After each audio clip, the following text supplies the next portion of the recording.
Kaya pala ganito siya kay Ping Lacson, mga kababayan. Panoorin nyo ho. Kaya pala laging mainit ang ulo ni Boss Jewel Villanueva, mga bossing, dahil eto nga, inirerekomenda na, nakasuhan silang 6. Sa Senado, si Boss Jewel, Boss Cheese, at si Boss Jewel, Boss Cheese, sino pa yung isa? Nakalimutan ko, si Boss Jinggoy. O, tingnan nyo. O, galit si Joel Villanueva. May blue ribbon, sir. Who's the blue ribbon? Sir, Oo, medyo may kayabangan si si Joel Villanueva. O, tingnan nyo, ulit. may blue ribbon, sir. Who's the blue ribbon? Sir, sa draft. Who's the blue ribbon? The committee or the one person? O the one person? The draft report, Is sir. it one person or the entire committee? Parang gusto niya sabihin, sino? Si Ping Lacson ba? Si Ping Lacson lang naman ang nagsasabi niya. Eto ho kaya, mga kababayan, curious lang ho ako. Kasi, nung nakita ko na sumuko agad-agad si Bong Revilla sa ating mga kapulisan at ibinigay niya ang kanyang sarili, mga bossing, ng walang panlalaban or whatever, gawin din kaya ito nitong 3 senador na ito kung sakali? Gawin din kaya nila yung ginawa ni Bong Revilla na ibinigay yung sarili ng mapayapa at haharapin niya? Hindi kaya mga magtagulang din ito kapag meron ng mga kaso? Hindi kaya biglang maglaho din, kagaya ni Bato de la Rosa, mga bossing?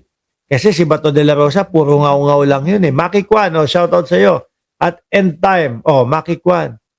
Si Bato, puro ngaw-ngaw lang yun Hindi kaya mag-backdoor din kaya, sabi ni Joel Q ng Cereza Force.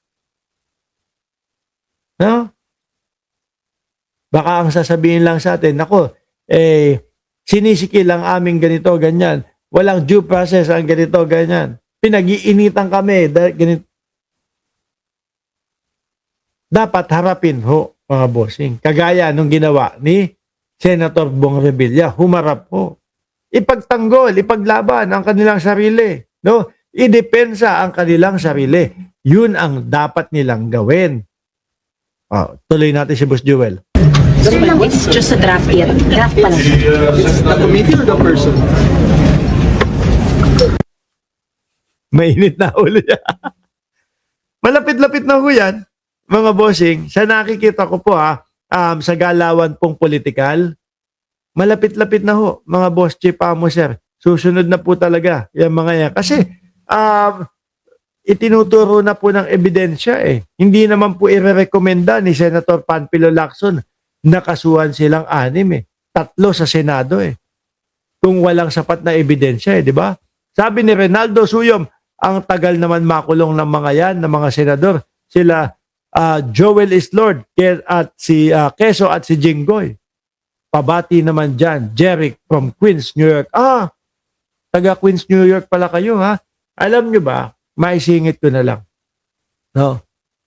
Dati ang ginagawa ko, pag pumupunta kami dyan sa New York, ang ginagawa ko dati, para makatipid, sabi ko, sa Queens tayo mag-hotel. Kasi, kumbaga, mas mura yung hotel versus doon sa Manhattan, Tapos magte-train ka na lang papunta doon. Yung pala, na-realize ko, nakakapagod. Sakay ka ng, ano tawag nyo doon sa train na yun? Sakay ka ng train.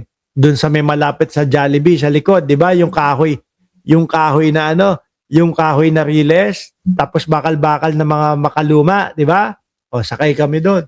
Tapos papunta doon sa Manhattan. Bababa kami kung di ako nagkakamali, 62nd Avenue, something like that.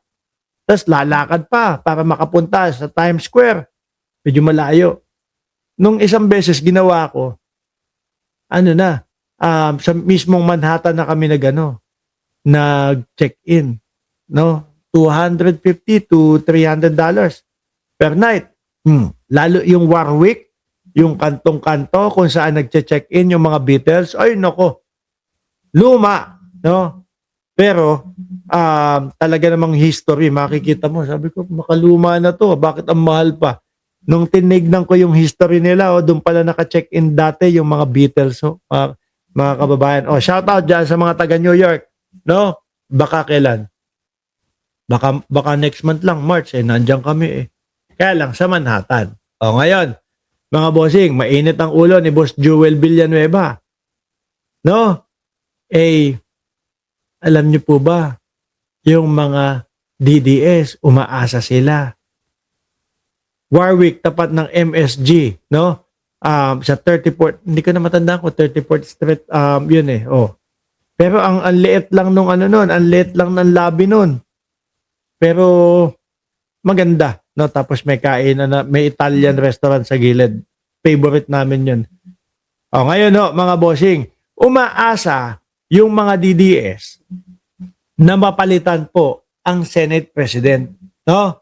Umaasa ang mga DDS na si Tito Sotto ay mapatalsik mga kababayan. Kaya nga yung ibang mga DDS sa kanila kung ano-ano na yung mga pinagpo-post Loren Legarda, kauna-unahang babae na magiging Senate President. No? Sila Malutekia, pinost na nila yan. Di ba? Lahat. Kasi nga, gusto nilang mapalitan. Bakit malapit na impeachment, yun lang.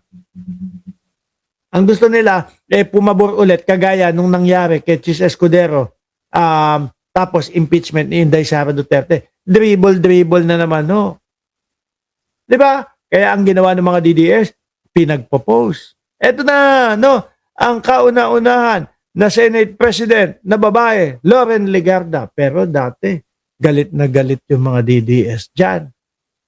Ako din, hanggang ngayon, mga kababayan, kasi nga, yung yung pagkampi niya doon sa mga taga-bundok, Sabi ni John Capacete, desperado na ang DDS senators kasi papasok na sa Senado ang impeachment ni Sara. Ngayon mga bossing, kapag hindi nila kaalyado ang Senate President, mga kababayan, susundin lang yan kung ano yung legal na sinasabi na konstitusyon ng Pilipinas. Di ba?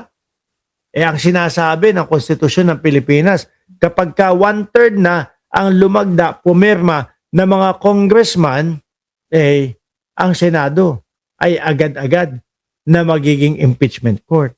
Yun po yung hindi nasunod dati. Pinagdidribble, pinagpasapasahan, ibinalik sa Kongreso, ibinalik sa lahat, mga kababayan. Ngayon, mukha pong walang ganun na mangyayari na gustong mangyari ng mga DDS. Mananatili po sa pagiging Senate President, si Tito Sotto. Si Tito Sotto, simulat sa pool pa lang mga bossing, gustong-gusto niya nang malaman Hindi dinidiin ang Vice Presidente ni Tito Sotto. Gusto niyang malaman kung ano ba ang katotohanan talaga doon sa mga Mary Grace Piatos. Ang sinasabi nung kampo ni Sara Duterte, ready